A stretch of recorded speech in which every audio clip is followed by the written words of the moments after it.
అనే దేవునికి స్తోత్రం కలుగును గాక. మన రక్షకుడును మన ప్రభునైన యేసుక్రీస్తు శ్రేష్టమైన నామమును బట్టి మీకందరికీ నా వందనములు. దినం ఆదివారం దేవుని ఆలయంలో ప్రకటించిన మేరకు శుక్రవారం దేవుని సన్నిధిలో ప్రార్థన చేయించడానికి, దేవుని సన్నిధిలో మొరలేటకు దేవుడు మనకిచ్చిన కృపకని మన వందనాలు. లైవ్ ద్వారా దేవుని వాక్యం వింటున్న మీకు అందరికీ కూడా ప్రేమపూర్వక క్రీస్తు నామమును బట్టి మీకు వందనాలు తెలియజేస్తున్నాను. ప్రార్థన మానవుని జీవితంలో చాలా శ్రేష్టమైనది, ఘనమైనది కూడా. మీరు కూడా అనుదినం ప్రార్థన చేస్తూ ఉన్నారా? మీ జీవితాల్లో కొన్ని కార్యాలు సఫలపరచుకోవాలి అని అంటే దైవభక్తి కలిగిన వారందరూ చేసేది ప్రయత్నం ప్రార్థనే. కనుక నీ జీవితంలో ఎల్లప్పుడూ ప్రార్థించేవాడిగా ఉండాలనేది ప్రభు కోరిక. యేసు ప్రభు భూలోకంలో కూడా ఉన్నప్పుడు, ఆయన ప్రభు అయినప్పటికీ కూడా ఆయన రాత్రి అంతా కూడా ప్రార్థనలో గడుపుతూ వచ్చాడు. ఇదేని కొరకు రాత్రి అంతా ప్రార్థన అంటే, తెల్లవారినప్పుడు ప్రజల ఎదుట, సమాజం ఎదుట, అనేకుల ఎదుట తన బలమైనటువంటి శక్తి కలిగిన కార్యాలు జరిగించడానికి ఆ రాత్రికాల సమయంలో తను చేసినటువంటి ప్రార్థన తనకెంతగానో దోహదపడింది. యేసు ప్రభు అదే మాదిరి మనకు సూచిస్తున్నాడు. మన జీవితంలో దేవుని కార్యాలు మనం జరిగించాలని అంటే, గొప్ప కార్యాలు మనం ప్రభు కొరకు చేయగలగాలని అంటే కేవలము ప్రార్థన ద్వారానే సాధ్యం. ఈ మాటలు వింటున్న నా ప్రియమైన దేవుని బిడ్డలారా, ఒకవేళ నీ జీవితంలో ఇక నువ్వు ప్రార్థన ఆరంభించని క్రైస్తవుడిగా ఉంటే, నేటి దినం నుంచే ఒక గొప్ప ప్రార్థన పరుడు అనిపించుకున్నట్టుకు ప్రయత్నం చేయాలి. ప్రార్థన పరుడే క్రైస్తవుడు అనబడతాడు. క్రైస్తవుడు ప్రార్థించితే మాత్రమే ప్రయోజకుడు అవుతాడు. క్రైస్తవుడు అనబడిన వాడు ఎవరు కూడా క్రీస్తుని ధరించుకున్నవారు కాదు. ఎవరు క్రైస్తవులు అంటే ప్రార్థించేవాళ్ళు. శిశువులు ఎడతెగక ప్రార్థించారు. సంఘము అత్యాసక్తితో ప్రార్థన చేసింది. పౌలు శీలలో ప్రార్థన చేశారు. వీళ్ళు ప్రార్థన ద్వారా గొప్ప కార్యాలు జరిగాయి. దావీదు ప్రార్థన చేశాడు, ప్రభువా నేను పోగొట్టుకున్నది తిరిగి సంపాదించుకోగలనా అని అడిగినప్పుడు ప్రార్థన ద్వారానే సాధించగలిగినాడు. యోబు ప్రార్థన చేసి రెండింతల ఆశీర్వాదం, కోల్పోయిన దాని అంతటికి మించిన రెండింతల ఆశీర్వాదాన్ని తన జీవితంలో తను పొందుకున్నాడు. రీతిగా హిజ్కియా ప్రార్థన చేసినప్పుడు తన ఆయుష్ను కూడా పొడిగించుకున్నాడు. యెహోషాపాతు ప్రార్థన చేసినప్పుడు రాజ్యమును కాపాడుకోగలిగినాడు. ఇలా చెప్పుకుంటూ పోతే ప్రార్థన ద్వారా గొప్ప గొప్ప కార్యాలు పరిశుద్ధ గ్రంథంలో మనకు కనబడుతుంటాయి. యెహోషువ ప్రార్థన చేస్తే సూర్యచంద్రులు కూడా ఆగిపోయినారు. మోషే ప్రార్థన చేస్తే దేవుని కోపం ఇశ్రాయేలు మీద మండకుండా, లయము కాకుండానట్లుగా అడ్డుకోగలిగింది. ఇన్ని గొప్ప ప్రార్థనలు, మరి ఇంత గొప్ప గొప్ప ప్రార్థన పరులు, భక్త పరులే ప్రార్థన పరులుగా ఉంటే మరి మనం ఇంకెంత గొప్ప ప్రార్థన కలిగి ఉండాలి. అందుకని యేసు ప్రభు కూడా అంటాడు, జాగ్రత్త పడుడి, మెలకుగా నుండి ప్రార్థన చేయడం అంటాడు. ప్రార్థించే విషయంలో మనం మెలకుగా ఉండాలి. ప్రార్థించే విషయంలో మనం మత్తులుగా ఉండకూడదు. ప్రార్థించే విషయంలో నిర్లక్ష్యంగా ఉండకూడదు. మత్తులు అంటే ఏదో ఒక దానిలో అడిక్ట్ అయిపోవటం. ఈరోజు ముందు తాగేవాడు దానికి తాగి దాన్ని మత్తుగా ఉంటాడు, వాడికి ఇంకేం పడవు. నేను యలంకలో జ్యుడిషియల్ లేఅవుట్లో నేను పనిచేస్తున్నప్పుడు అక్కడ ఉన్నటువంటి సెక్యూరిటీ ఒకరోజు ఫుల్గా నైట్ తాగేసి భోజనం తెచ్చుకున్నాడు. బిర్యానీ తెచ్చుకొని, కబాబు తెచ్చుకొని తినటానికి ప్రయత్నం చేస్తూ వెళ్తున్నప్పుడు ఆ బిల్డింగ్ పైన పిల్లర్స్ వేసడానికి కొన్ని కమ్మీలు అలాగే వదిలేసేసారు. ఆ కమ్మీలు అతనికి తెగింది కూడా తెలియలేదు. ఉదయం చూస్తే అక్కడ అంతా రక్తమే. ఉదయం అయిన తర్వాత లేచి, అయ్యో రాత్రి నేను తాగినాను, బాగా నాకు జరిగిన ఈ గాయం కూడా నాకు తెలియలేదు అన్నాడు. చాలా రక్తం, చాలా బ్లడ్ పోయింది. నాకు చాలా ఆశ్చర్యం అనిపించింది. ఎంతో కాలం తాగినా కూడా ఇంత మత్తు ఉంటుందని నాకు అనిపిస్తుంది. ఇదిగో ఒకవేళ నువ్వు దేని మత్తులో ఉన్నావు, కొంతమంది కైక విచారాల వలన మత్తులైపోయి ఉంటారు. నేను ఎలా బతకాలి, నేను ఎలా జీవించాలి, నా కుటుంబాన్ని ఎలా పోషించుకోవాలనే ఆలోచనలో పడి ప్రార్థించలేకపోతారు. నా ప్రియమైన దేవుని బిడ్డలారా, తిండి వలను ఐక విచారం వలను మీరు మత్తులు కాకుండా వండుకుంటడి అంటాడు. మత్తులు అవ్వకూడదు. ఈరోజు దేని మత్తులో ఉండే దేవునికి దూరంగా ఉన్నాం. దేవునికి దూరంగా ఉండే ప్రతి మత్తు నుంచి మనం విడిపించుకోవాలి. అది ఒక దురలవాటు లెక్క. కనుక ప్రార్థించడానికి మనం ఎల్లప్పుడూ కూడా సంసిద్ధత కలిగి ఉండాలి. యేసు ప్రభు నామను బట్టి ప్రార్థించే మన జీవితాల్లో ఆయన సమస్తమును సమకూర్చుటకు శక్తి కలిగిన వాడై ఉన్నాడు. కాకపోతే ప్రార్థించేవారు 10 మంది ఉన్నా అపనమ్మకస్తుడు ఆ 10 మందిలో ఒకడున్నా కూడా ఆ ప్రార్థనకు నిష్ప్రయోజనంగా ఒక్కోసారి పరిగణించబడుతుంది. కాబట్టి ప్రార్థించటం తోడనే సంఘంలో ఉన్న వారందరూ కూడా తెలుసుకోవాల్సినటువంటి ప్రాముఖ్యమైన విషయం ఏంటి అని అంటే ఏకీభవించటం, ఏక మనసుతో ప్రార్థించాలి. మనం 10 మంది కలిసి ప్రార్థించాలి అని అంటే మనకందరికి ఒకే మనసు లేకపోతే ఆ ప్రార్థన నిష్ప్రయోజనంగా ఉంటుంది. యోషువ కాలములో ఇశ్రాయేలు ప్రజలు బలము కలిగి యుద్ధం జరిగిస్తున్నారు. దేవుడు ముట్టకూడదన్నవి, దేవుడు కోరుకోకూడదన్నవి కోరుకున్నవాడు ఒకడు వాళ్ళల్లో ఉన్నాడు. వాడు బంగారమును దొంగిలించి ఎవరు చూడలేదు కదా అని తన గుడారంలో దాన్ని దాచుకున్నాడు. కానీ మిగిలిన వారు నిష్పక్షపాతంగా, స్వార్థం లేకుండా నిస్వార్థంగా యుద్ధాన్ని పోరాటంలో పాల్గొని ఉన్నారు. కానీ ఓడిపోయినారు. కారణం వారిలో ఒకడు తప్పు చేయటం బట్టి. ఈరోజు సంఘములో ఉన్న నీవు, సంఘములో ఏకమనసు, సంఘం అయితే అత్యాసక్తితో ప్రార్థన చేస్తుంది. ఒకటి, సంఘము ప్రార్థించేటప్పుడు వారిలో అత్యాసక్తి కలిగి నేను ప్రార్థించగలనని ఒక విశ్వాసం నీలో ఉంటే సంఘంతో కలవాలి, లేకుంటే కలవకూడదు. నువ్వు దేవుని యొక్క ఉద్దేశాన్ని, దేవుని మాటను ధిక్కరిస్తున్నట్లు అర్థం. శిశువులు కూడా ఒక విధానం అయితే ఆ శిశువులోని ఇస్కరియోతు యూదా మరొక విధానంతో కూడుకున్న ఆలోచనలు.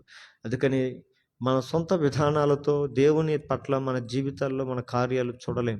కనుక దేవుడు మనకి కోరుకుంటున్న విధానం ఏంటి అంటే ప్రార్థన పూర్వకంగా మన జీవితాలు ఘనంగా ఉండాలనేది దేవుని యొక్క కోరిక.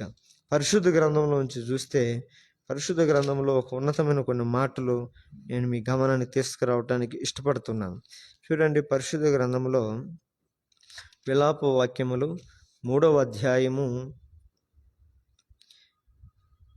22వ వచనంలో మొదటి లైన్లో అంటాడు, యెహోవా కృపగలవాడంట.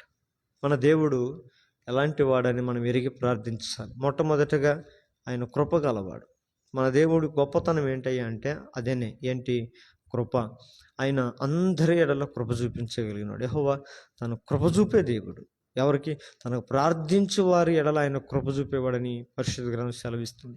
ఈ రాత్రి ఈ మధ్యాహ్న కాల సమయంలో ప్రార్థించడానికి వచ్చిన మన జీవితాల్లో, మీ జీవితాల్లో, మనందరి జీవితాల్లో దేవుడు కృప చూపించేవాడని ఆయన కృపను జ్ఞాపకం చేసుకోవాలి. ఒక భక్తుడు అంటాడు, ప్రభువా మా శక్తిని బట్టి కాదు నాయన, నీ కృపను బట్టే మేము కార్యాలు పొందుకుందామని ప్రార్థన చేయడానికి నీ సన్నిధికి వచ్చినామని భక్తుడు అంటాడు. మరి దేవుని సన్నిధికి వచ్చిన మనము ఆయన కృపను మనం జ్ఞాపకం చేసుకుని ప్రార్థించాలి. ఆయన కృపలో ఉండి మనం ప్రార్థించాలి. ఆయన కృపలో నుండి మనం దూరంగా ఉండగలిగి మనం ఎంత ప్రార్థన చేసినా నిష్ప్రయోజనము. కనుక దేవా కృప చూపు నా ఎడల అనాలి. ఎందుకంటే ఆ కృప ద్వారానే నువ్వు క్షమించబడతావు, ఆ కృప ద్వారానే నువ్వు కనికరించబడతావు, ఆ కృప ద్వారానే నువ్వు నీతిమంతుడిగా మార్చబడతావు, ఆ కృప ద్వారా నువ్వు విమోచించబడతావు, ఆ కృప ద్వారానే నువ్వు దేవునికి కుమారుడుగాను కుమార్తెగా అంగీకరించబడతావు. అప్పుడు దేవుని కృప ద్వారానే నీ ప్రార్థన కూడా దేవుడు అంగీకరించగలుగుతాడు. మనలో ఉన్న నీతిని బట్టి కాదు, మనలో ఉన్న గొప్పతనాన్ని బట్టి కాదు, మరి దేనిని బట్టి కూడా కాదు, దేవుని యొక్క కృప ద్వారా. అందుకని నేను అంటున్నాడు 25వ వచనంలో కూడా, తన్ను ఆశ్రయించు వారి ఎడల యెహోవా దయ చూపేవాడు. రెండవదిగా కృప చూపించటమే కాదు, ఆయన ఎవరైతే ఆశ్రయిస్తారో వారి జీవితాలు ఆయన దయ చూపించేవాడంట. ఆశ్రయం అంటే చేరటం. కొన్ని ఆశ్రమాలు ఉంటాయి, కొన్ని అనాథాశ్రమం అని, వృద్ధాశ్రమం అని, లేదా కొన్ని ఆశ్రమాలు స్థాపించి ఉంటారు. ఈ ఆశ్రమాలు ఎవరి కొరకై అంటే నిరాశ్రయులైనటువంటి వారికి. అనాథాశ్రమం అంటే తల్లిదండ్రులు లేనటువంటి వారికి. వారు ఆ తల్లిదండ్రులు చూపించలేని ఆ ప్రేమను ఆ ఆశ్రమం పంచుతుంది. వారికి అన్నం పెట్టి, వారికి విద్య నేర్పించి, వారికి వస్త్రాలు తీసించి ఇవన్నీ చేస్తూ ఉంటారు. అదే రీతిగా వృద్ధాశ్రమం అంటే కుమారులు లేకుంటే కుమారులు ఉండి కూడా వాళ్ళు చూసుకోలేక భారమైనప్పుడు వాళ్ళని ఎక్కడో ఒక దగ్గర మేము వీళ్ళని చూసుకోలేమని ఎవరు చూసుకుని వారి దగ్గర విడిచిపెడతారు. వాటిని వృద్ధాశ్రమాలు అంటారు. ఆశ్రమం అంటే ఆదరించేది, ఆశ్రమం అంటే మనం చేర్చుకునేది, మన అవసరతలు తీర్చేది, మన ప్రాణానికి సమాధానం నెమ్మదిని కలుగు చేసేది ఆశ్రమం అంటే. అయితే దేవుడు అంటాడు, తను ఆశ్రయించే వారందరికీ, దేవుని ఆశ్రయం అనేది ఒకటి ఉంది, అది జీవం గల దేవుని సంఘం. ఎవరైతే దేవుని సన్నిధికి వచ్చి ఆ సన్నిధిని ఆశ్రయిస్తారో వారి ఎడల ఆయన దయ చూపేవాడు, కృప చూపిస్తాడు, దయ చూపిస్తాడు. నా ప్రియమైన దేవుని బిడ్డలారా, నీ జీవితంలో నా అక్కర కొరకు, నీ బ్రతుకులో ఉన్న అవసరత కొరకు నువ్వు దేనిని ఆశ్రయిస్తున్నావు? ఎక్కడ ఆశ్రయిస్తున్నావు? ఏటిని ఆశ్రయిస్తున్నావు? చాలా జాగ్రత్తగా నువ్వు ఆలోచించాలి. కొంతమంది తమకు కావలసిన దాని కొరకు ఆశ్రయించి హాస్పిటల్ని ఆశ్రయిస్తారు. ఆరోగ్యం కొరకు వాళ్ళు వెతుకుతూనే ఉంటారు. ఈ హాస్పిటల్ తిరుగుతూనే ఉంటారు. అనారోగ్యం కుదుటపడదు. కొంతమంది కొన్ని అవసరతల కోసం, గర్భఫలం కొరకు కొంతమంది హాస్పిటల్ ఎదుగుతూ తిరుగుతున్నారు. ఈ హాస్పిటల్కి వెళ్తే మంచి జరుగుద్ది అంటే హాస్పిటల్కి వెళ్తే మంచి జరుగుతుందని నమ్ముతూ ఉంటారు. వెళ్తూ నేటి దినాన నేను నా స్నేహితులకి ఇద్దరికి నేను ఫోన్ చేసినప్పుడు వాళ్ళు అంటున్నారు, ఎక్కడున్నావయ్యా అంటే, నేను హాస్పిటల్లో ఉన్నాను. ఏంటి ఎవరికి ఏమన్నా బాగలేదంటే, లేదు నా భార్యకి బాగలేదు. ఏంటి వాట్ హ్యాపెన్ అంటే, ఆయన అంటాడు, నాకు పెళ్ళి 9 సంవత్సరాలు అయింది, పిల్లలు కలగలేదు కాబట్టి పిల్లల కొరకు నేను హాస్పిటల్ చుట్టూ ఆశ్రయించి తిరుగుతున్నాను అన్నాడు. అయ్యో అని బాధ కలిగింది. మరొక అతనికి ఫోన్ చేస్తే అదే రీతిగా అతను కూడా ఇంతే, నాకు వివాహమై 13 సంవత్సరాలు అయింది, నేను పిల్లల కొరకు హాస్పిటల్ తిరుగుతున్నాను అని చెప్పాడు. చాలా బాధ. మనుషులు చూడండి, ఏటేటును ఆశ్రయిస్తున్నా. నా ప్రేమైన దేవుని బిడ్డలారా, మనం మనుషులను ఆశ్రయించట వ్యర్థం, మనుషులను నమ్ముకున్నట్టు వ్యర్థం. మన దేవుడిని ఆశ్రయించగలిగితే దేవుడు దయ చూపేవాడు. నా దేవుడు ఎలాంటి దేవుడు అయ్యా అంటే, ఆయన ఆశ్రయించే వారి ఎడల దయ చూపేవాడు. నేను బెంగళూరు పట్టణంలోకి వచ్చిన తర్వాత ఒక తల్లి నాకు ఆశ్రయం ఇచ్చింది. ఆ తల్లికి అప్పటికే వివాహం జరిగి 18 సంవత్సరాలు అయింది. పిల్లలు లేరు. చాలా ప్రయత్నాలు చేసి విఫలమైపోయారు. ఆ తల్లి ఇంట్లోనికి నేను వెళ్ళిన తర్వాత ఆ తల్లి కుటుంబం కొరకు నేను ప్రార్థన చేసేవాడిని. ప్రభా, ఈ తల్లి నన్ను చేర్చుకునింది కాబట్టి నాకు చూపిస్తున్న ఉపకారం బదులుగా వీళ్ళకి ఏం చెల్లించలేను, కానీ నీ కృప చూపించి కుటుంబానికి ఏదైనా ఒక మేలు చేయ అంటప్పుడు ఆ తల్లికి ఒక బిడ్డను ఏదన్నా ఇస్తే బాగుండు అని నేను మనస్ఫూర్తి కోరుకునేవాడిని. ప్రతి ఆదివారం నేను మందిరానికి వెళ్ళి ఆ కుటుంబం కొరకు నేను ప్రార్థన చేసేవాడిని. ఇంచుమించు 1.5 సంవత్సరంలోనే దేవుడు కృప చూపించి వారికి ఒక చక్కని బిడ్డను దేవుడు దయచేసినాడు. అంటే చూడండి, దేవుణ్ణి ఆశ్రయిస్తే అది నీ కొరకైనా లేదా ఇంకొకరి కొరకైనా మనం మంచి మనసుతో దేవుని ఆశ్రయించగలి. ప్రభు, వారి జీవితంలో కార్యాలు జరిగించు, వీరి జీవితంలో కార్యాలు జరిగించని అడగలిగితే దేవుడు దయ చూపిస్తే, ఎప్పుడంతే దేవుడు ఎక్కువగా మనం ఇతరుల కొరకు మనము వారికి దయ చూపించయ్యా, వీరికి సహాయం చేయ ప్రభు అని అడిగేవాళ్ళంటే దేవుడికి ఇంకా చాలా ఇష్టం. మనకన్నా అడగటే వారికంటే ఇతరుల కొరకు అడిగేవాళ్ళంటే దేవుడికి చాలా ఇష్టం. ఎందుకంటే అది యేసు ప్రభువుకు ఉన్నటువంటి మనసు కాబట్టి, యేసు క్రీస్తు కలిగిన మనసు కాబట్టి. ఈ మాటలు వింటున్న నా ప్రియమైన దేవుని బిడ్డలారా, నువ్వు దేనిని ఆశ్రయించినా నీకు ఉపయోగం లేకపోతే, ఇదిగో ఒక్కసారి నా మాటలు విని దేవుణ్ణి, నజరేయుడైన యేసు క్రీస్తు వారిని నువ్వు ఆశ్రయించగలిగితే నా ప్రభు నీ జీవితంలో దయ చూపిస్తాడు. నువ్వు దేవుణ్ణి ఆశ్రయించాలంటే ఈరోజు చాలామంది, కొంతమందికి నామూసి, ఏమో ఆ దేవుడు అలా వాళ్ళ దేవుడు కదా, కులం తక్కువ జాతి కలిగిన దేవుడు కదా, ఏదో దేవుడు కదా అని ఆ దేవుణ్ణి ఒక వర్గానికి, ఒక జాతికి కట్టేస్తున్నటువంటి సమాజంని దాటుకోలేక కొంతమంది రాలేకపోతున్నారు. హృదయాల్లో విశ్వాసం ఉన్నా రాలేకపోతున్నారు. నా ప్రియమైన దేవుని బిడ్డలారా, నేను ఈ లోకంలో ఏ మానవుడు కానీ, ఏ విధానం కానీ, ఏ సిద్ధాంతం కానీ నీకు ప్రయోజనం చేకూర్చదు. ఎవరు కూడా నీ ఎడలో దయ చూపించరు. నేను సహజసిద్ధంగా భౌతికంగా నీకు దయ చూపించి నీకేం సహాయం చేస్తారు, కానీ నువ్వు దేని కొరకు నువ్వు తృష్ణ కొనుచున్నావో, దేని కొరకు నువ్వు ఆరాటపడుతున్నావో అది తీర్చడం నువ్వు భూలోకంలో ఎవరి వలన సాధ్యం కాదు. అది సాధ్యం కావాలంటే నువ్వు ఆశ్రయించవలసిన స్థానము ప్రభువైన యేసుక్రీస్తు వారి యొక్క సన్నిధి. ఆయన సన్నిధిని ఆశ్రయిస్తే ఆయన దయ చూపిస్తాడంట. అంత మాత్రమే కాదు, ఆ దేవుని దగ్గరకు వచ్చేటప్పుడు కూడా నువ్వు ఎలా రావాలి అని అంటే, కింద 25 వచనం అంటాడు, నరులు ఆశ కలిగి దేవుడు అనుగ్రహించు రక్షణ కొరకు ఓపికతో కనిపెట్టడం మంచిది. ఈ రోజుల్లో ఒక్కసారి మందిరానికి వచ్చి ప్రార్థన చేస్తానే కార్యాలు జరిగిపోవాలి. ఆయన మందిరానికి వస్తానే కృప చూపించాలి, ఆయన మందిరానికి వస్తానే దయ చూపించాలి, అంతే. వెంటనే ఇప్పుడు ఇన్స్టెంట్గా ఇమ్మీడియట్గా కావాలంటే కుదరదు. నరులు ఆశ కలిగి ఓపికతో కనిపెట్ట దేవుడు ఈ ఆశని చూస్తాడు. ఇది నీ ఓపికను చూస్తాడు, నీ ఓర్పును చూస్తాడు, నీ సహనమును చూస్తాడు. నీలో ఉన్న నమ్మకం, పరిపూర్ణంగా నమ్మకం కలిగేంత వరకు ఆలస్యం చేస్తాడు. కానీ పొరపాటును కూడా నా దేవుడు నిన్ను అలక్ష్యం చేయడు. ఒకవేళ నీ జీవితంలో ఏదో ఒక భారంతో కృంగిపోతున్నావా, ఏదో ఒక బాధతో నలిగిపోతున్నావా? ఏదో ఒక సమస్యతో నువ్వు సమస్యపోతున్నావా? ఇదిగో నా దేవుడు నీకు విడుదల కలుగజేయాలని ఆశపడుతున్నాడు. ఆయన సన్నిధికి రా, ఆయన ఆలయంలోనికి రా, నా దేవుణ్ణి ఆశ్రయించండి. దేవుణ్ణి ఆశ్రయించాలంటే కొంతమంది నామూసిగా ఫీల్ అయిపోతున్నారని చెప్తున్నాను కదా. ఇదిగో నా పేరు మార్చుకోవాలేమో, నా కులం మార్చుకోవాలేమో, నా మతం మార్చుకోవాలేమో, నా విధానం మార్చుకోవాలేమో, నా బట్టలు మార్చుకోవాలేమో అన్నీ అనుకుంటారు. కాదు, దేవుడు ఇవన్నీ ఏమీ చెప్పలేదు. ఒకటే మాట చెప్పాడు, మారు మనసు పొందమన్నాడు. నీ డ్రెస్సులు చేంజ్ చేసుకోమని చెప్పలేదు, నీ విధానం, నీ పేరు చేంజ్ చేసుకోమని చెప్పలేదు. నువ్వేది చేంజ్ చేసుకుని, నువ్వేది మారన అవసరం లేదు. నీ మనసును మార్చగలుకోగలిగితే చాలు. యేసు ప్రభు నిజమైన దేవుడిని ఎరగగలిగితే చాలు. ఆయన ఆశ్రయించే వారి ఎడల ఆయన కృప చూపిస్తాడని ఎరిగితే చాలు. ఆయన ఆశ్రయించే వారి ఎడల దయ చూపిస్తాడని ఎరగగలిగితే చాలు. ఆయన కొరకు నువ్వు ఆశ కలిగి ఓపికతో కనిపెట్టుకుంటే మంచిది అంటున్నాడు నా దేవుడు. ఆమేన్. నిజంగా అట్టి మంచి కార్యాలు నీ జీవితంలో దేవుడు జరిగిస్తాడు. అందుకని అంటాడు ఒక మాట, కావాలని దేవుడు ఏం చేయడంట. 35వ వచనంలో చూస్తే ఒక మాట అంటాడు, హృదయపూర్వకంగా ఆయన నరులకు విచారమునైనను బాధనైనను కలుగు చేయడు. దేవుడు అన్నవాడు ఎవరికి కూడా విచారణ కానీ బాధను కానీ పొరపాటును కలుగు చేయడు. ఇది ఎంత మంచి మాట. హృదయపూర్వకంగా ఆయన చేయడు. ఆయన మనస్పూర్వకంగా మనుషులందరూ కష్టపడాలనుకునేది రాక్షస తత్వం. అది దెయ్యాలకుండే స్వభావం. కానీ దేవుడు హృదయపూర్వకంగా మనుషుల్ని బాధ పెట్టాలైనా కానీ, నరులకి విచారమైనా కానీ కలుగు చేయడు. మరి ఇంకేం చేస్తాడు ఆయన?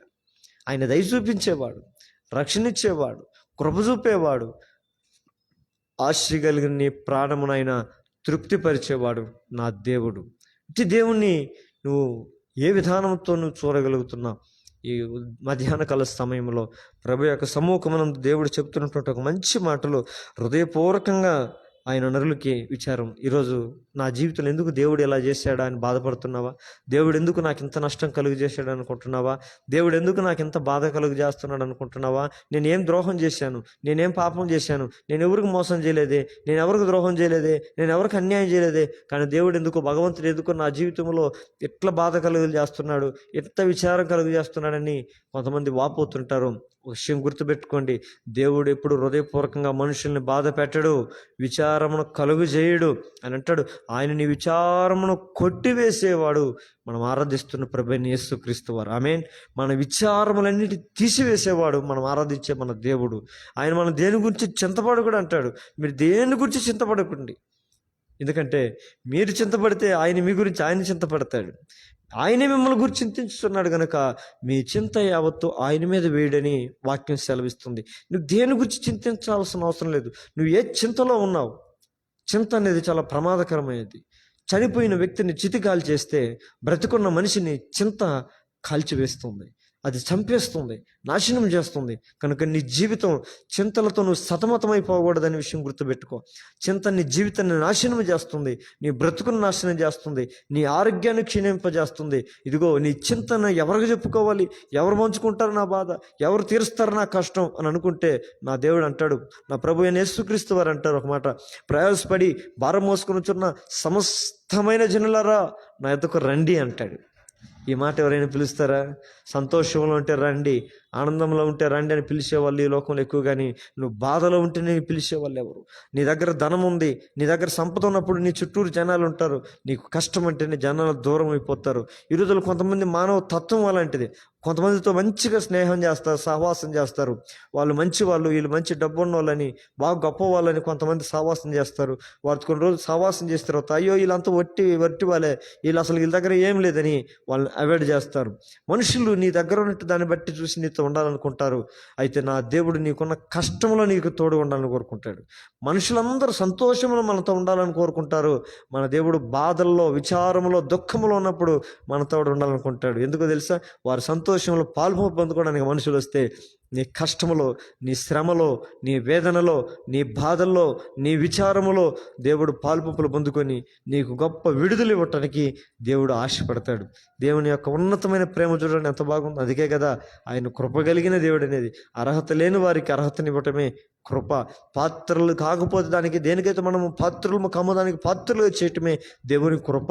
ఇటు కృప కలిగిన దేవుడు మనకు దేవుడుగా ఉంటే మనం ఎందుకు సంకోచించాలి? కాబట్టి ఆయన అంటున్న మాటలు చూడండి ప్రాముఖ్యమైన మాట. యెషయా గ్రంథం 66వ అధ్యాయము 13వ వచనంలో ఒక మంచి మాట ఉంటుంది. యెషయా గ్రంథం 66వ అధ్యాయము 13వ వచనంలో ఒక మంచి మాట ఉంటుంది, చూసుకుందాం. ఒకని తల్లి వారిని ఆదరించినట్లు నేను మిమ్మల్ని ఆదరించేదని అంటున్నాడు. ఒకని తల్లి, ఒక తల్లి బిడ్డల్ని ఏ రీతిగా ఆదరిస్తుంది. ఈరోజు పెద్ద అయిన తర్వాత తల్లిదండ్రులు ఒక తరం మారిపోతారేమో, కానీ బిడ్డలు ఎడల బాల్యంలో పుట్టినప్పుడు తల్లి పాలు తాగే బిడ్డను ఏ రీతిగా ఆదరిస్తుందో, ఆ టైంలో ఆ తల్లి యొక్క ప్రేమ బిడ్డ పట్ల ఎలా ఉంటుందో యేసుక్రీస్తు యొక్క ప్రేమ ఊరుగా అంతకన్నా ఎక్కువగా ఉంటుంది. ఒకని తల్లి వారిని ఆదరించినట్లు నేను మిమ్మల్ని ఆదరించదను. ఇలా కష్టం వచ్చినప్పుడు, బాధ వచ్చినప్పుడు, శ్రమ వచ్చినప్పుడు కొంతమంది తల్లిదండ్రుల దగ్గరికి వెళ్ళి మాకేమైనా ఆదరించే ఆదరణగా ఉంటారేమో అనుకుంటే, ఆ తల్లిదండ్రుల మాటలే తోటాలుగా మార్చబడి బిడ్డల మనసును నలిగేటట్టుగా చేసే దినాలు ఈ దినాల్లో ఉన్నాయి. తల్లిదండ్రుల ఆదరణ కొరకు బిడ్డలను ఆశ్రయిస్తే ఈ ఇంటిలోని కుమారులు లేదా కోడళ్ళు అత్తల్ని మామల్ని ఒక తోటలతో కాల్చివేసే విధమైన మాటలతో వారి మనసును బాధపెట్టి, మనుషులకి ఎక్కడ ఈ భూమి మీద ఆదరణ లేదు, ఈ దినాల్లో ఆదరణ లేదు. ఎవరిని ఆదరించరు. కేవలం స్వార్థంతో నిండిపోయిన ఈ లోకంలో తండ్రి పిల్లల్ని ఆదరించలేరు, తల్లిదండ్రులు బిడ్డలను ఆదరించలేరు, బిడ్డలు తల్లిదండ్రులను ఆదరించలేరు. ఇలాంటి భయంకరమైనటువంటి దినాల్లో నేటి సమాజం జీవిస్తూ ఉంది. అయితే నీ జీవితంలో నిజమైన ఆదరణ నా యేసు ప్రభుస్తాడు. ఓ తల్లి తన చంటి బిడ్డనైనా మరుచునేమో కానీ నేను మిమ్మల్ని మరువనన్న మన దేవుడు గొప్పవాడు కదా. ఆయన అంటాడు, చూడండి ఎంత మాట, ఒకని తల్లి ఆదరించినట్లు నేను మిమ్మల్ని ఆదరిస్తాను. తల్లి ప్రేమ నోచుకోలేని స్థితిలో నీవు ఉన్నావేమో. కొంతమంది బిడ్డలని తల్లిదండ్రులు అర్థం చేసుకోలేరు, వాళ్ళ బాధను అర్థం చేసుకోలేరు, వాళ్ళ వేదనను అర్థం చేసుకోలేరు. ఆదరించడానికి బదులుగా వారికి మనసును గాయాలను ఇంకా రేపి వాళ్ళని క్షోభకు గురి చేసే తల్లిదండ్రులు కూడా ఈ లోకంలో ఉన్నారు. అలాంటి దుస్థితికరమైనటువంటి ఈ దినాల్లో కూడా దేవుడు అంటున్నాడు, నీ యొక్క తల్లి ఆదరించినట్లు మిమ్మల్ని ఆదరిస్తాను. ఎక్కడ అంటే యెరూషలేములోనే మీరు ఆదరించబడదురు. ఆమేన్. ఒక తల్లి ఇంటికి పోతే నీకు అవమానమేమో, నీ తల్లి ఇంటికి వెళితే నీకు అపకీర్తేమో, నిన్ను నిందిస్తారేమో, నిన్ను చేర్చుకోవటానికి సంకోచిస్తారేమో. అయితే యెరూషలేము అనగా దేవుని మందిరం, దేవుని ఆలయం. ఆయన అంటాడు, యెరూషలేములోని మీరు ఆదరించడు. మనుషులందరికీ నా మందిరం సమస్త జనులకి ప్రార్థన మందిరం. మందిరం అనగా ఒక తల్లి లాంటిది. ఈ తల్లికి ఎవరైతే దేవుని యొక్క సంఘంలోకి వస్తారో ఒక తల్లి ఆదరించినట్లుగా సంఘం వారిని ఆదరిస్తుంది. నా ప్రియమైన దేవుని బిడ్డలారా, నువ్వు వెళ్తున్న నీ మందిరములో ఆ విధమైనటువంటి ఆదరణ నువ్వు పొందుకోవాలి. ఒక తల్లి ఆదరించినట్లుగా నేను వారిని ఆదరించదని అంటున్నాడు. ఇక మాత్రమే కాదు, ఇంకొక మాట కూడా చూస్తే అదే అధ్యాయంలోనే 12వ వచనంలో కూడా చూస్తే ఒక మాట అంటాడు, ఇదిగో ఆలకించుడు, యెహోవా సెలవిస్తున్నాడు, నది వలె సమాధానమును పారజేస్తాను. నది వలె సమాధానాన్ని సమాధానం లేని స్థితి. ఇందాక మనం చూసాం విచారములు, ఆయన విచారములు కొట్టివేస్తాడు. నువ్వు దేని గురించి విచారిస్తున్నావో, దేని గురించి చింతిస్తున్నావో, ఇక ఇది మొదలుకొని నీ భారం యెహోవా మీద మోపు, ఆయన నిన్ను ఆదుకుంటున్నాడు. వాక్యం జ్ఞాపకం. నా దేవుడు అంటాడు, మీ ప్రయాసం అంతా నా వద్దకు తీసుకురండి, దానికి బదులు మీలో ఉండే ప్రయాసం, మీలో ఉండే భారం, మీలో ఉండే చింత, మీలో ఉండే విచారం అవన్నీ నేను తీసుకొని మీ ప్రాణాలకు నేను విశ్రాంతి కలుగు చేస్తాను అంటాడు. రెండవది అంటే మాట ఏంటయ్యా అంటే, నది వలె సమాధానమును పారజేస్తాడంట. దేవునికి మహిమ కలుగును. సమాధానం లేని జీవితమా, సమాధానం లేని కుటుంబమా, సమాధానం లేని సమాజమా, సమాధానం లేని లోకమా? అయితే మనం ప్రార్థన చేయగలిగితే సమాధానాన్ని దేవుడు నది వలె ప్రవహింపజేస్తాడంట. ఈ రోజుల్లో సమాధానం లేదు, దేశాల మధ్య సమాధానాలు లేదు కనుకనే యుద్ధాలు, కుటుంబాల మధ్య సమాధానాలు లేవు కనుకనే పోరాటాలు. ఈ రోజుల్లో ఎవరికి వారే యమునా తీరైన ఒక సామెతలాగా జీవితాలు నడవడికలు సాగుతూ ఉన్నాయి.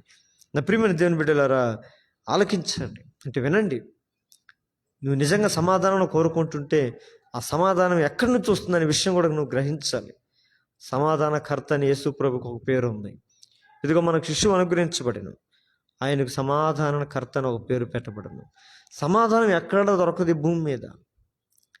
సమాధానం యేసు ప్రభులో మాత్రమే. ఎందుకంటే ఆ సమాధానానికి అధిపతి ఆయన. నీ జీవితంలో అటు సమాధానం కోరుకుంటున్నావా? అలా అయితే దేని గురించి నువ్వు వ్యసన పడిపోయి ఉన్నావా? కృంగిపోయిన పరిస్థితిలో ఉన్నావా? వేదనకరమైన పరిస్థితుల్లో ఉన్నావా? సమాధానం నాకు లేదు అని బాధలో నీవు ఉన్నావా? భయపడకు. సమాధానం ఇచ్చడానికి యేసు ప్రభు 2024 సంవత్సరాల క్రితమే ఈ లోకానికి వచ్చాడు. ఎంత సమాధానం అయ్యా అంటే, ఆయన కొట్టేవారిని, ఆయన దూషించేవారిని, ఆయన హింసించేవారిని కూడా, ఆయన శిలువలు వేలాడుతున్నప్పుడు ఆయన అపవసిస్తున్న వారిని కూడా చూసి ఆయన అంటాడు, వీరేమి చేస్తున్నారో వీరిని క్షమించని పలకగలిగిన గొప్ప సమాధానం. ప్రజలు ఎడల గొప్ప, ఆయన ప్రజల మీద కోపం లేదు, ఆయన హింసించే వారి మీద కోపం లేదు, ఆయన దూషించే వారి మీద కోపం లేదు, ఆయన కొట్టేవారి మీద కోపం లేదు, ఆయన అపవసించే వారి మీద కోపం లేదు, ఆయన కొరణాలతో కొడుతున్నప్పటికీ కోపం లేదు, ముళ్ళ కిరీటం మీద ఇచ్చి ఆయన తల మీద పెట్టి కొడుతున్నప్పటికీ కూడా ఆయన కోపం లేదు, మ్రాణి మీద వేసి ఆయన కాళ్ళకు చేతులకు శిలలో కొడుతున్నా కూడా ఆయన నొప్పిని భరిస్తున్నాడే కానీ, సహిస్తున్నాడే కానీ ఆ యాతన పెడుతున్న మనుషుల్ని మీద ఎప్పుడు కూడా అసమాధాన పడలేదు. చివరికి ఆఖరి తన ప్రాణం పోయే క్షణంలో కూడా ప్రజలతో సమాధానపడి, ప్రభా వీరందరూ క్షమించని పలకగలిగినాడంటే ఎంత గొప్ప దేవుడు అండి, ఎంత గొప్ప దేవుడు. మన దేవుడు హతమార్చే దేవుడు కాదు, మన బ్రతుకులను మార్చే దేవుడు ఎవరైనా ఉన్నారంటే అదే మనం ఆరాధిస్తున్న ప్రభువైన యేసుక్రీస్తు వారు. ఆమేన్. కాబట్టి దేవుని యొక్క సమాధానం నీ జీవితంలో రావాలి. కీర్తనల 32:8 కూడా ఒక మాట చూసుకుంటే ఒక మంచి మాట ఉంటుంది. కీర్తనల 32:8 కీర్తనలో 32:8 ఒక మంచి మాట అంటున్నాడు, నేను నీకు ఉపదేశం చేసేదను, నీవు నడవలసిన మార్గమును నేను నీకు బోధించను. దేవుడు చూడండి, మూడవదిగా మనం నడవలసిన మార్గాన్ని మనకు బోధిస్తాడు. అంటే మనం కొన్ని మన ఇష్టానుసారంగా నడిచి, మన ఇష్టానుసారంగా ప్రవర్తించి మనం విచారాలు తెచ్చుకుంటాం, కష్టాలు తెచ్చుకుంటాం, సమస్యలు కొని తెచ్చుకుంటాం. అయితే మళ్ళీ తిరిగి ఎప్పుడైతే మనం దేవుని సన్నిధికి వస్తామో ఆయన మన కృప చూపించి, ఆయన మనకు దయ చూపిస్తాడు. మూడవదిగా ఆయన అంటాడు, మన విచారములు తీసివేసేస్తాడు. అంత మాత్రం కాదు, మన అసమాధాన పరిస్థితులన్నిటి మార్చి సమాధానం కలుగు చేస్తాడు. అంత మాత్రమే కాదు, ఇంకా అక్కడికి ఆగిపోడు. కానీ తిరిగి మనం వెనకట పోకుండా ఏ మార్గంలో వెళ్తే మన జీవితాలకు మేలు కలుగుతుందో, ఏ మార్గం గుండా మనం ప్రయాణం చేస్తే మన జీవితాలకు క్షేమం కలుగుతుందో అదే దేవుడు మనకి తెలియజేస్తున్న మాట ఏంటంటే, ఇదిగో నేనేమంటున్నాడు, నీకు ఉపదేశము చేసేదను, నీవు నడవలసిన మార్గమును నేను మీకు బోధించేదను, నీ మీద దృష్టి నిలిపి నీకు ఆలోచన చెప్పేదను. దేవునికి స్తోత్రం. ఆలోచన. ఈరోజు ఈ ఆలోచన విధానాలు జనాలకు సరిలేవు. దేవుడు నడిపీక ముందే దేవుడు వెళ్ళొద్దన్న మార్గంలో వెళ్ళినాడు యోనా. ఒక మార్గం గుండా వెళ్ళంటే మరొక మార్గం గుండా తన ఇష్టానుసారంగా వెళ్ళినాడు. దేవుడు ఒక విధానాన్ని ఒక మార్గాన్ని చూపించినాడు. ఇదిగో యోనా, ఈ స్థలంలోనికి వెళ్ళి అక్కడ నా గురించి బోధించు అని చెప్తే, నేను వెళ్ళనయ్యా, వాళ్ళ దగ్గరికి వెళ్తే బోధిస్తే వాళ్ళని పట్టుకొని చంపేస్తారు, కనుక నేను వెళ్ళను అన్నాడు. మరి దేవుడేమో చెప్పాడు, నువ్వు కంపల్సరీగా నువ్వు వెళ్ళాల్సింది అక్కడికంటే, సరే వెళ్తాలే అని చెప్పి సముద్రం దగ్గరికి వెళ్ళి పడవలో ఎక్కి వెళ్ళాల్సినటువంటి దేవుడు చెప్పిన ప్రదేశమునకు వెళ్లకుండా తన సొంత ప్రదేశం తను కోరుకున్న స్థలంలోనికి వేరే దగ్గరికి వెళ్ళిపోవటానికి పారిపోతున్న తన జీవితంలోనికి శ్రమలు అలుముకున్నాయి, కష్టాలు అలుముకున్నాయి, ఇబ్బందులు అలుముకున్నాయి. నా ప్రియమైన దేవుని బిడ్డలారా, ఈరోజు దేవుడు చేయొద్దన్నది చేసి మన జీవితము భయంకర దుర్బలమైన జీవితంలో కొన్నిసార్లు మనమే నెట్టేసుకుంటున్న పరిస్థితి. కనుక అలాంటి పోక ముందుగానే తొందరపడకుండా జాగ్రత్త కలిగి, ఆ బైబిల్లో మంచి మాట ఉంటుంది, తొందరపాటును బట్టి మనుషులు దారి తప్పిపోతారు. అయితే దేవుని వాక్యం సెలవిస్తుంది, తొందరపడుట దారి తప్పిపోవటానికి కారణం. కాబట్టి తొందరపడగాక. మనం వెళ్తున్నప్పుడు వెహికల్లో కూడా ఒక పేరు ఉంటుంది. ఏదో వెహికల్ వెళ్తున్నప్పుడు లారీలకు కానీ బస్సులు కానీ ఒకటి వెనక ఒకటేసి ఉంటారు. అప్పుడప్పుడు చదువుతూ ఉంటాం, నిదానమే ప్రధానమని చదువుతుంటా ఉంటాం మనం. దేవుని వాక్యం కూడా కదండి, తొందరపాటు వలన మాట్లాడతాం, అనర్థాలు తెచ్చుకుంటాం. తొందరపాటు వలన ప్రమాణాలు చేస్తాం, తొందర తెచ్చుకుంటాం. మనం తొందరతో ఎవరో పలకమన్న మాటలు మన తొందరపాటును మనం పలికినా కూడా అవి మన జీవితానికి గురి అవుతాయి. ఎందుకంటే మనం పలికిన మాటలో మనం నిలబడగలగాలి, మనం చెబుతున్నటువంటి ప్రమాణ వాక్యాల్లో మనం నిలబడగలగాలి. మన మాట అవునంటే అవును, కాదంటే కాదన్నట్టుగా ఉండాలి. ఇప్పుడు ఈరోజు ఒక తర, రేపు ఒక తర, ఎల్లుండి ఒక తర. మనుషులు దినానికి కాలాలు మారినట్లుగా వ్యక్తిత్వాలు మారకూడదు. ఎందుకంటే మన దేవుడు మారని దేవుడు, నిన్న నేడు ఏకరీతిగా ఉండే దేవుడు. ఈరోజు చాలామంది మందిరంలో ఒక తర ఉంటారు, బయట లోకంలోకి వెళ్ళి ఒక తర ఉంటారు.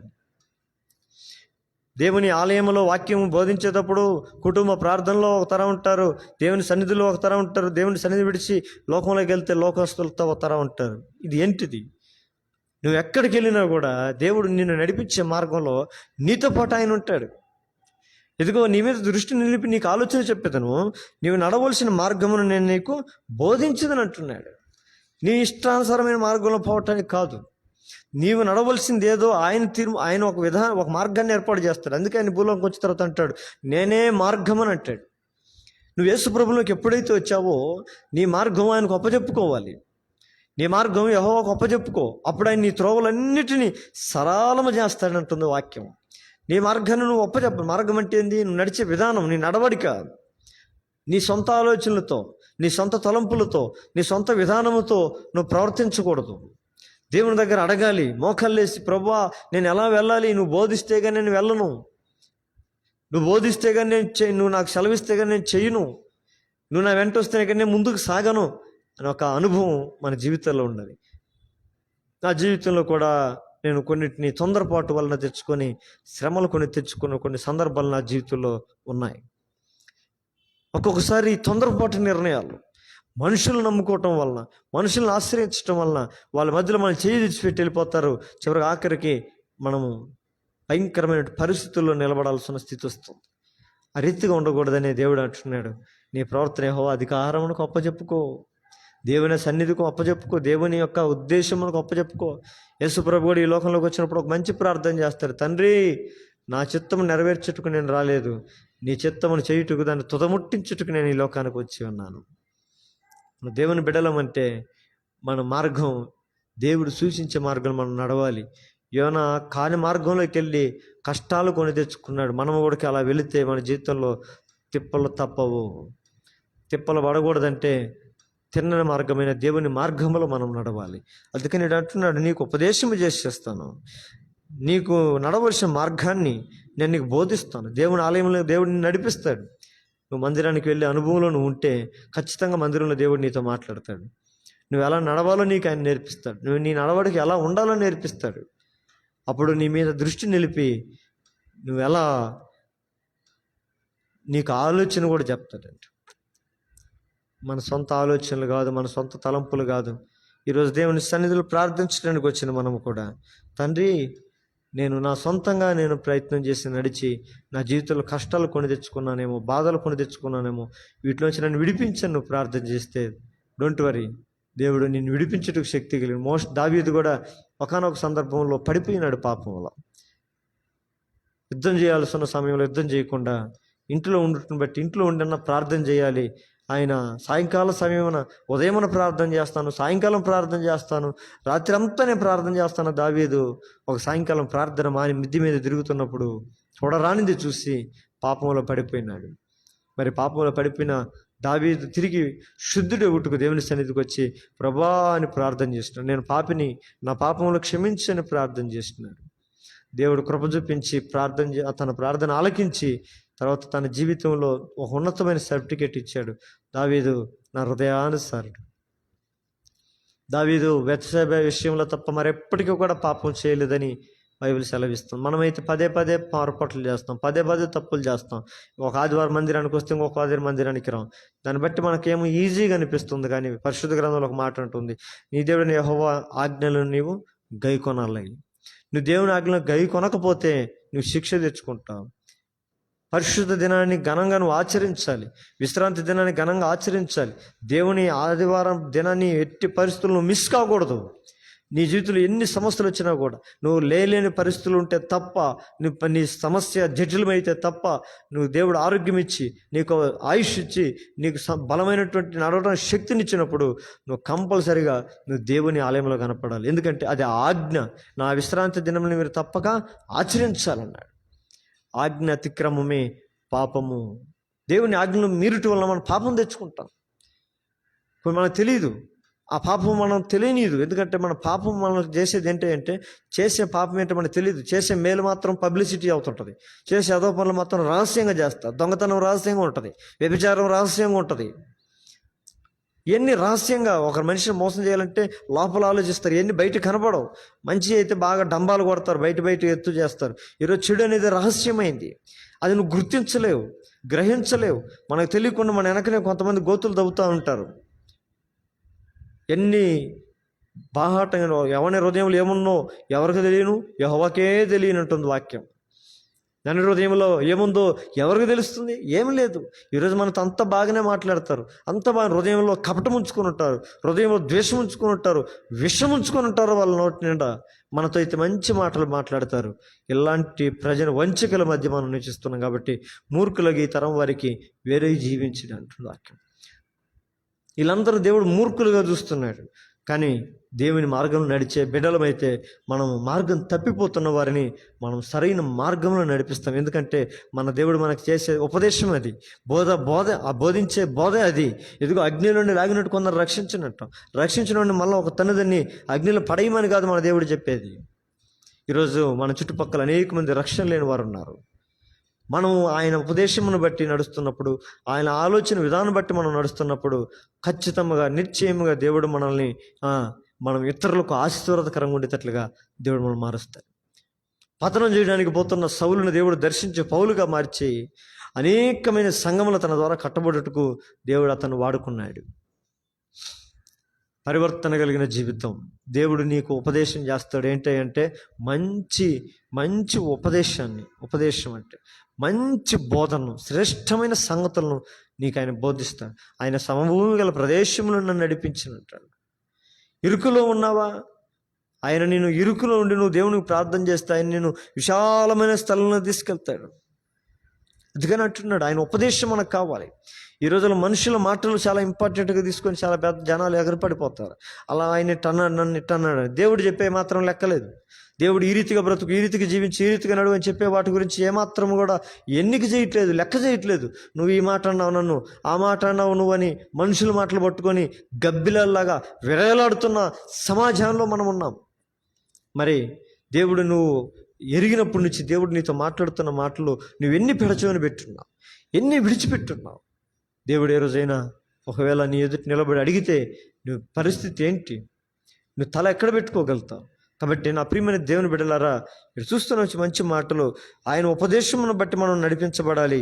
నడవకపోతే దేవుడు ఒకరోజు మన జీవితాల్లో శిక్షను చూడాల్సి వస్తుంది. ఎందుకంటే ఆయన ఆజ్ఞను గైకొనకపోవటం వల్ల మనుషుల మీదకి దేవుని యొక్క ఉగ్రత దిగి వస్తుంది.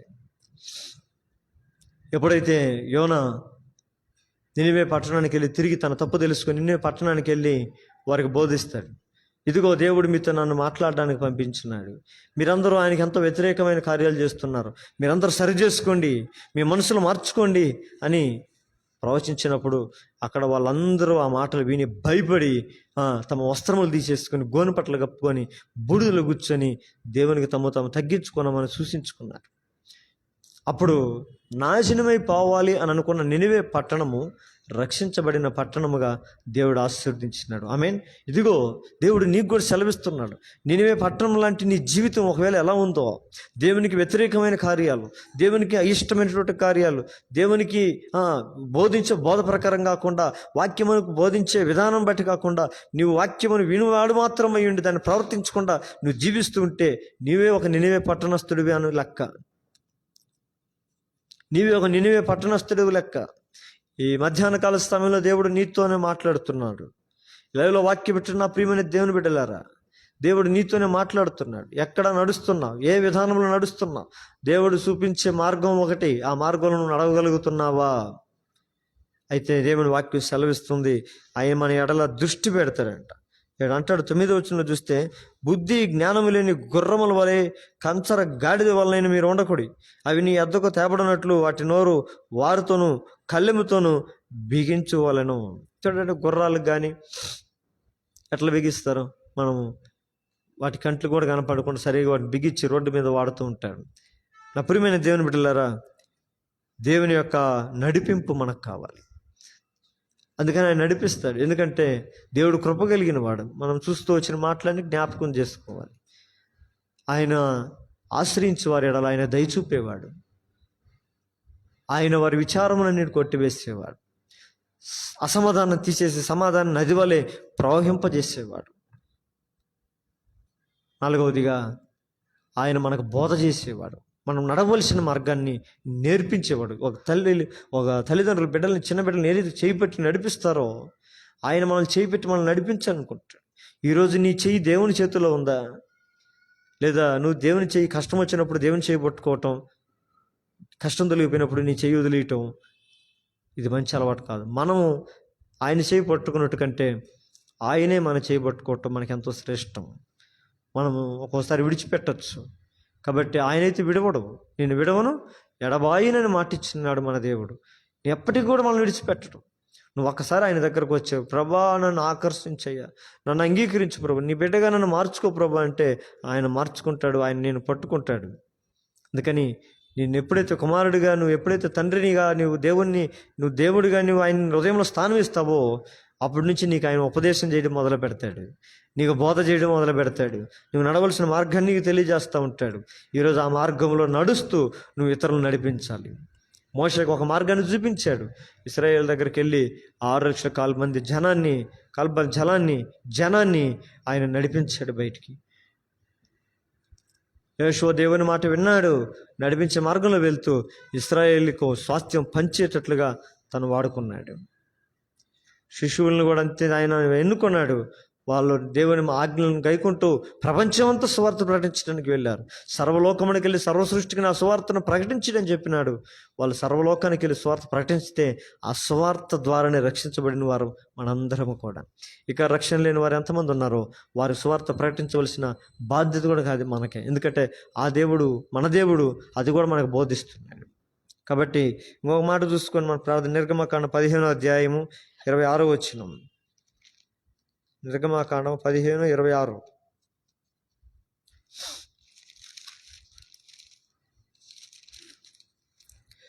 నీ దేవుడైన యెహోవా వాక్కును శ్రద్ధగా విని ఆయన దృష్టికి న్యాయమైనది చేసి ఆయన ఆజ్ఞలకు విధేయులై ఆయన కట్టడలన్నింటిని అనుసరించి నడిచిన ఎడల నేను ఐగుప్తులో కలుగజేసిన రోగములలో ఏది మీకు రానియను, నేను స్వస్థపరిచే యెహోవాను నేను అని. చూడండి, చివరికి ఆఖరిగా మన జీవితంలో మేలు కలగటానికి మన దేవుని యొక్క వాక్యం ఏం చేయాలంట? శ్రద్ధగా విని ఆయన దృష్టికి ఏం చేయాలంట? న్యాయమైనది చేయాలి. మనుషుల దృష్టిలో కాదు. కొంతమంది మనుషుల దృష్టి పడాలని చెప్పి చేస్తూ ఉంటారు, కొన్ని గొప్ప గొప్ప కార్యాలు చేస్తూ ఉంటారు. కాదు, నేను చూసే దేవుని దృష్టికి నువ్వు న్యాయమైనది చేయాలి. దేవుడు నిన్ను పరిశోధించినప్పుడు, నేను పరీక్షించినప్పుడు నీలో న్యాయబద్ధమైనటువంటి విశ్వాసం ఉండాలి. ఒక దినం మన అబ్రహాముని దేవుడు పరీక్షించాడు. కొన్ని దినములు జరిగాయి. అప్పుడు కుమారుడు పుట్టాడు. కుమారుడితో హ్యాపీగా ఉన్నాడు, సంతోషంగా ఉన్నాడు.